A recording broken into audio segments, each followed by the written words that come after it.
है तो समस्याएं भी हैं, और इसके लिए हम भाग्य, कर्म, ग्रह, वास्तु, तंत्र मंत्र या पुरुषार्थ को दोषी मानते हैं और इन समस्याओं से भयभीत होकर निरुपाय, निराश, हताश होकर हम हार कर बैठ जाते हैं। जीवन की समस्याओं से निराश होने की जरूरत नहीं है। यदि मनुष्य तय करे और सदगुरु की कृपा हो जाए तो जीवन में कुछ भी असंभव नहीं है, क्योंकि ईश्वर ने हमें जन्म के साथ वो शक्तियाँ दे दी है जिनके द्वारा हम जीवन में कुछ भी प्राप्त कर सकते हैं। जरूरत है अपने आप को पहचानने की। मंत्र योगी राज्य गुरु पूज्य श्री ध्रुव दत्त व्यास के मार्गदर्शन का लाभ पाएं।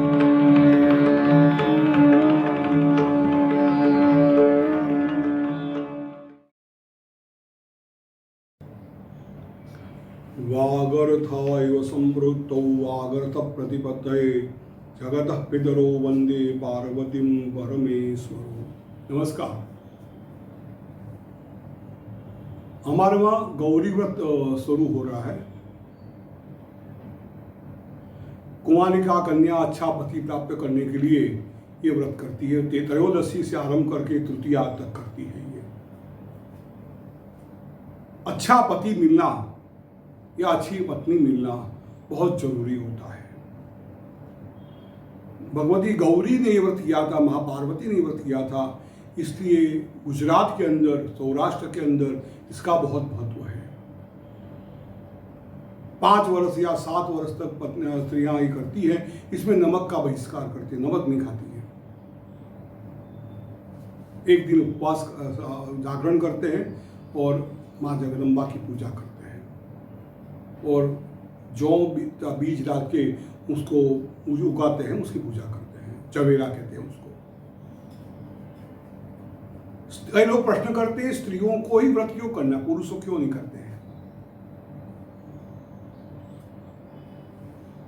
देखो ऐसा है, स्त्री जो है उसका जितना स्थान महत्व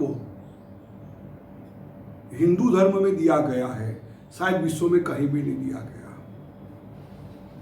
भगवान शिव ने अर्धनारी नटेश्वर भगवान अपना स्वरूप बता दिया, मैं आधी स्त्री हूं आधा पुरुष हूं। इससे बड़ा मान कहां हो सकता है। स्त्रियों को शादी के बाद हम सहधर्मचारिणी कहते हैं।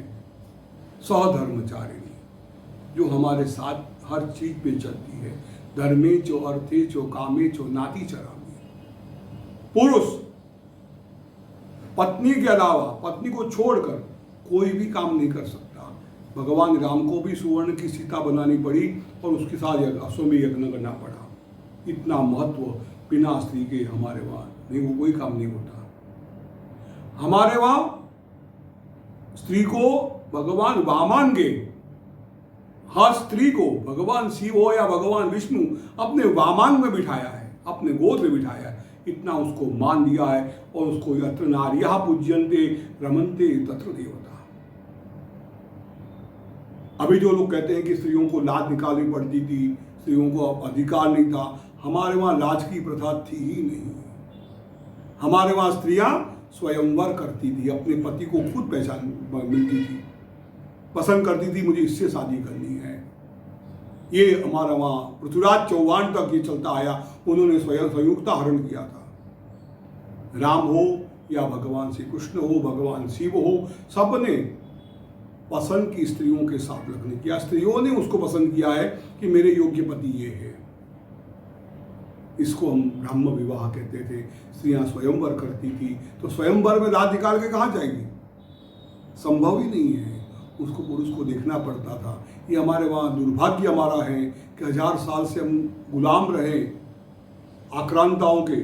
उसकी वजह से हम हमारी पुरानी संस्कृति जो थी उसको भूल चुके हैं। हमारी संस्कृति में बिना स्त्रियों के कोई भी कार्य हो, धर्म, अर्थ और काम, तीनों चीज स्त्री के बिना नहीं हो सकते। इसलिए स्त्रियों का बहुत महत्व है। उसको गृहस्वामिनी कहते हैं, वो घर की स्वामिनी होती है।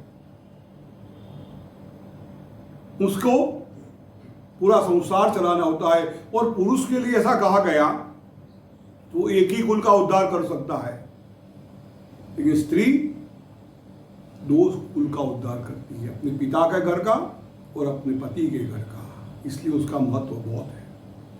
चंडी पाठ में तो यहाँ तक कहा माता जी के लिए कि अर्धमात्रा सिता नित्या यानुच्चार्या विशिष्टतो, ओमकार के ऊपर जो अर्ध बिंदु है उसमें आप विराजमान हो। आपके बिना ओमकार पूर्ण भी नहीं होता। हमारा वेद मंत्र जो सबसे बड़ा मंत्र है प्रणव, उसके अंदर भी शक्ति का महत्व बता दिया। या लंबी बातें नहीं करूँगा यहाँ पर उसके स्त्रियों के बारे में, उसके बाद कभी अलग विषय लेके मैं स्त्रियों के बारे में बताऊँगा। हमारे धर्म में इतना मान दिया है, लेकिन खुद अज्ञानतावश हमारे वहाँ जो आक्रांता है उनकी कुछ बातें हमने जो गलत बातें थी वो एक्सेप्ट कर लिया, इसलिए हमारे ये प्रदूषण सब आ गया। तो गौरी व्रत जो है अच्छा पति पाने के लिए उस करना चाहिए स्त्री बच्चियों को। उसके बाद हरिताल का व्रत भी आएगा, बहुत से व्रत आएंगे जिसमें पति को पाने के लिए अच्छा पति मिले, अच्छा घर मिले, उसके लिए करते हैं। उसके साथ साथ जो नेचर है, पर्यावरण, उनको भी सेट कर दिया। जो बीज बना के उसको उगाना पड़ता है, उसकी पूजा करनी पड़ती है, उसी में भगवान को देखना पड़ता है। आज जो हम दुखी हो रहे हैं ना, वो पर्यावरण को नहीं मानते, पेड़ पौधों को काटते हैं, लेकिन वहाँ नहीं, वहाँ उसको उगा के उसकी पूजा करनी है, 5 दिन तक मनाना है उसको, उसकी ही देवी के रूप में पूजा करनी है, जिससे आपको लाभ हो सकता है। ये सब बातें हमारे धर्मों में बताई। सब बच्चियों को व्रत करना चाहिए और उसके अंदर माँ गौरी, पार्वती और भगवान शिव की साथ में पूजा करनी चाहिए। 5 दिन का व्रत होता है।